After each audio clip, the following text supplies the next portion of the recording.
Hello, glad to see you here today. My name is Nate. I'm your host today. I'm coming to you from near or far. So grab a chair, kick back, and enjoy.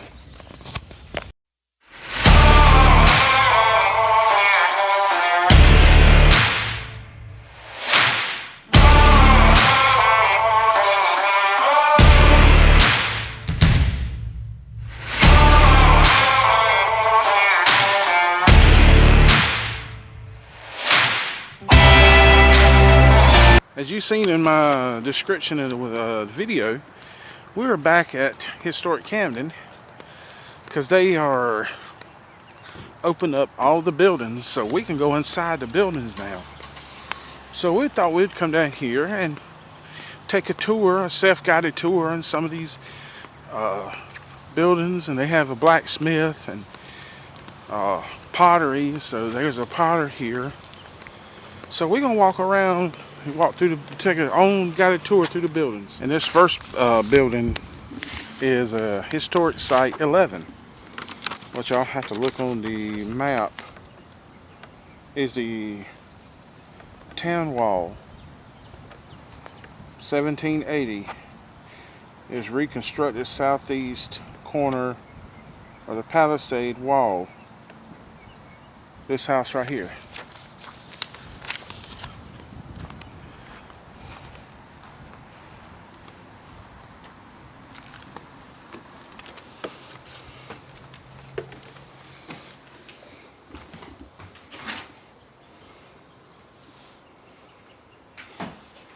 Pretty cool broom right there.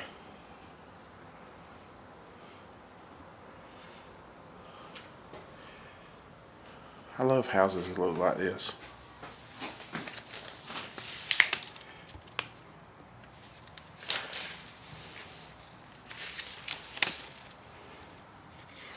And this is the bedroom in here. I mean, that's a small, like a 2-room house. Little, oh, we got a skeleton in here. Skeletons in the closet.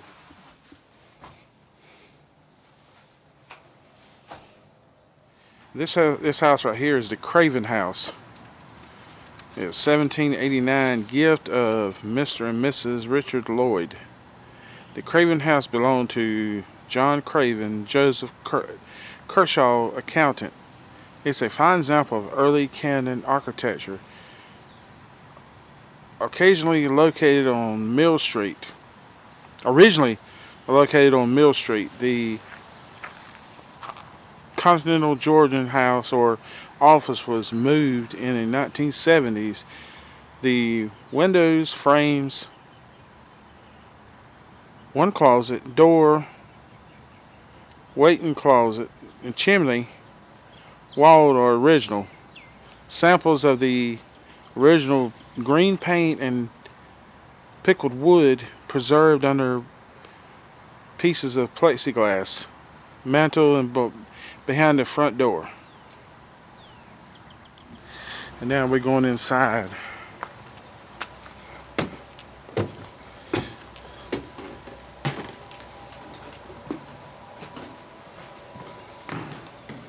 Oh, they don't have none of this stuff open when you come here. They said it opened up once a month.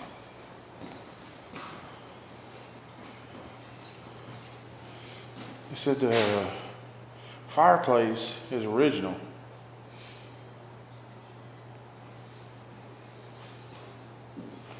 That's some old forks. I couldn't stand to eat with a fork with only 2 prongs.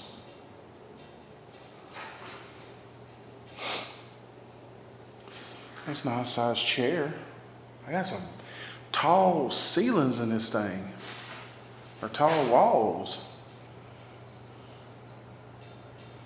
And there's a loom right here.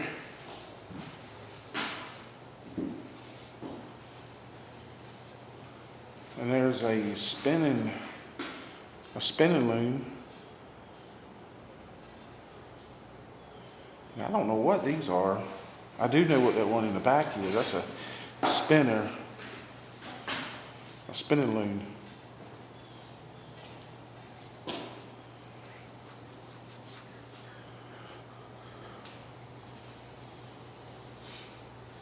House right here that's not open. They not open this house today. Well, this is some of the other stuff out here. We about to walk over here where they got a real blacksmith over here. So we're about to walk over and watch them.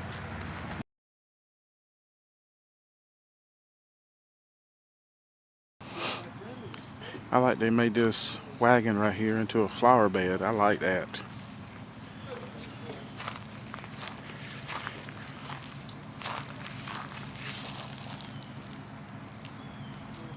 And we're gonna come over here and watch them do pottery. So we didn't get to go watch the blacksmith.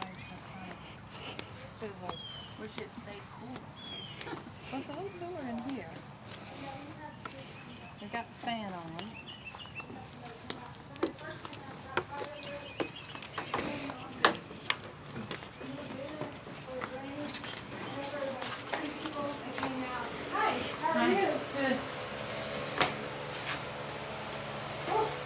Am I getting too dark for you?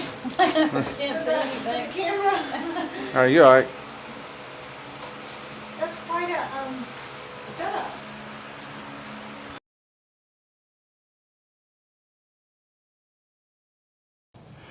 There's some more of the colonial houses they have here. In a minute, we're gonna go in the big house up there. So I think what we're gonna do is drive up there. It's a long ways up there. There's some more of these houses here too.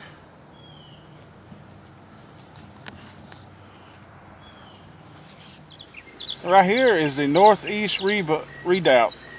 The partial restructured redoubt was one of 6 small forts built by the British forces during their occupation of Camden 1780 to 1781, manned by a detachable of infantry in support of heavy infantry.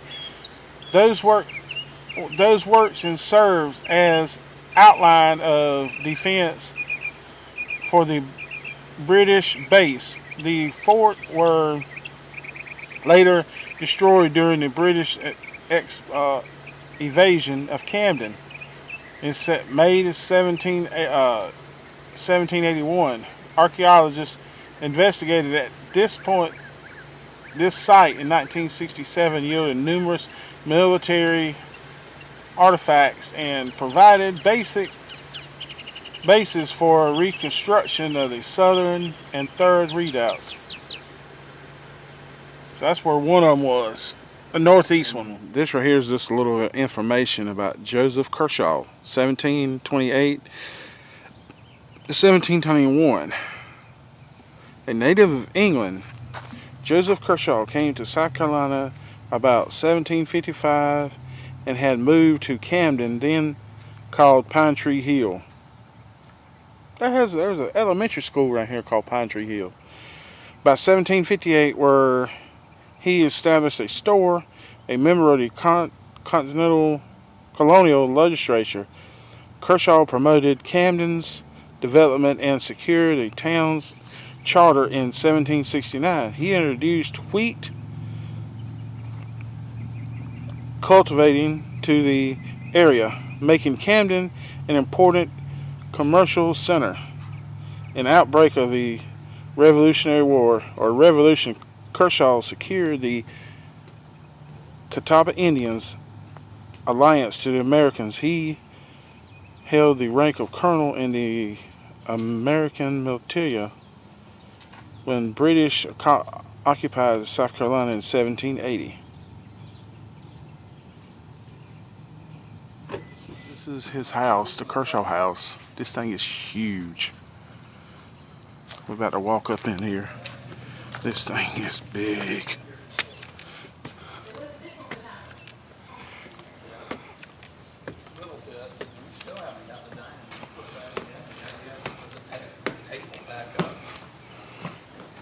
Yeah, but that's not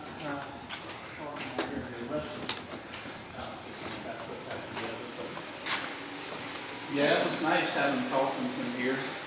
But it feels different. When the coffins was in here, it felt more like funeral home. Oh yeah, you're right, much different feel than what we have today. This is some of the other artifacts they have been finding out here. We're diverting a little There's bit. some people here that live on it. Oh, okay, okay. Yeah, she's And this is another room up front. So, you're going to Hilton Head? Yes. From Georgia? Yes. I know, we're also spending the weekend racing up at Motorsports Park. Oh, is that right? Yeah. Motorcycles. I'll be honest with you, that bed over there just looks so inviting. I'm tired.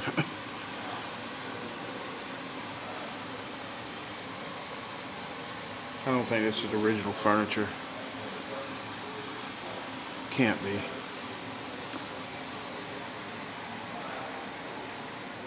Wish we could go upstairs, but they got it blocked off with staff only. So. And this says, this right here is talking about the Kershaw House. The Georgian mansion overlook the original Tower of Camden and was built originally in 1777 to 1780 by Joseph Kershaw, a wealthy merchant and leading citizen. Kershaw modeled his residence at the William Washington House in Charleston.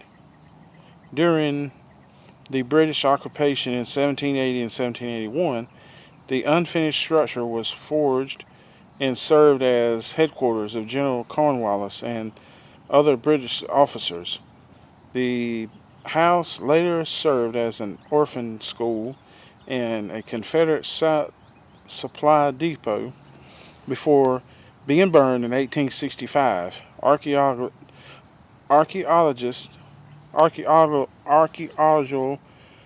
excavation began in 1968, located the foundation of the house and the position of the palisade walls. The house and the wall were reconstructed from 1974 to 1977. And this right here is talking about Major General Baron DeKalb gravesite. And the way this reads, that he was reburied at the Bethesda Presbyterian Church on DeKalb Street in Camden. And this is explaining the Camden Oak Tree in 1790, which half of it's still standing. Half of it's still standing right there. And this is some more. This is talking about the Battle of Camden. This spot where I'm standing at was the southwest redoubt of the historic town.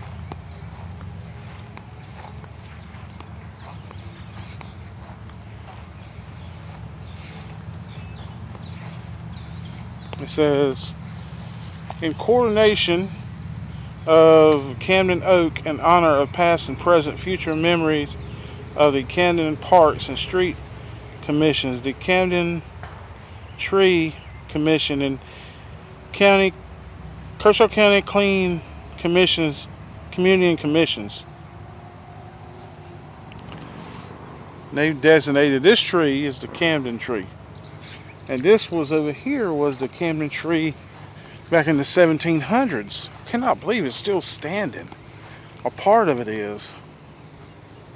That's amazing. And this fence line over here was part of the historic Camden wall. All that right there was part of the historic Camden. You know, they had a wall in the middle where all the residents lived, and this was to keep out the enemies. This wall was. And this was the spot for the jail. The first Camden Jail was built in 1771. The wooded jail house stood on this location until being burned by the British as they evacuated Camden in 1781. It was replaced near the northwest corner of the church and King Street and was destroyed in the first fire of 1812. The next jail was built in 1832, was substantial handsome building believed to have been designed by architect Robert Mills. History repeats itself. In 1865, when General William T. Sherman's troops invaded Camden and torched the jail in 1832. And this over here is the Clock Tower, which is uptown. In Camden's first town market, built in 1791, stood on the southwest corner of Bull Street and Market Street. After that, building was burned in the fire of 1812. The city relocated the market on this site. So it was relocated here. And this building over here was a courthouse. It is historic Robert Mills Courthouse, 1826.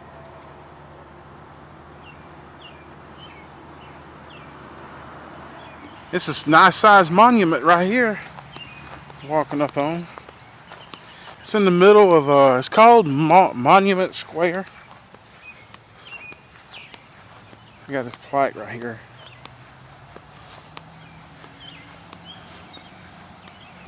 Oh, this is about the Confederate War.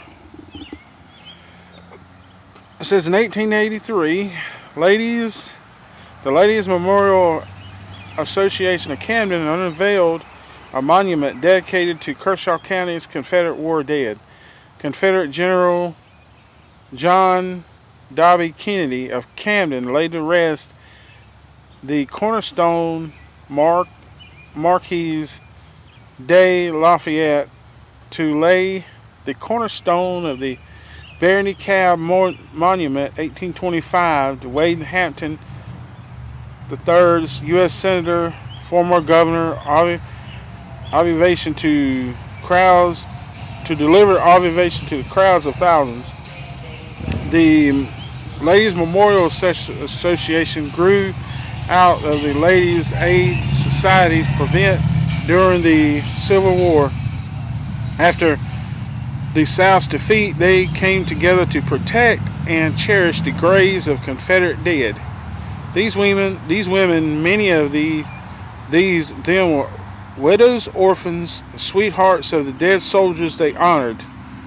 Placed wreaths upon soldiers' graves every Confederate Memorial Day honored.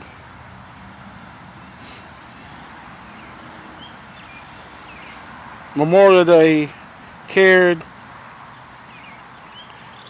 for their burial place and raised funds for a monument in their honor. In Camden, the Ladies Memorial Association preserved for more than 10 years to collect the funds for this monument.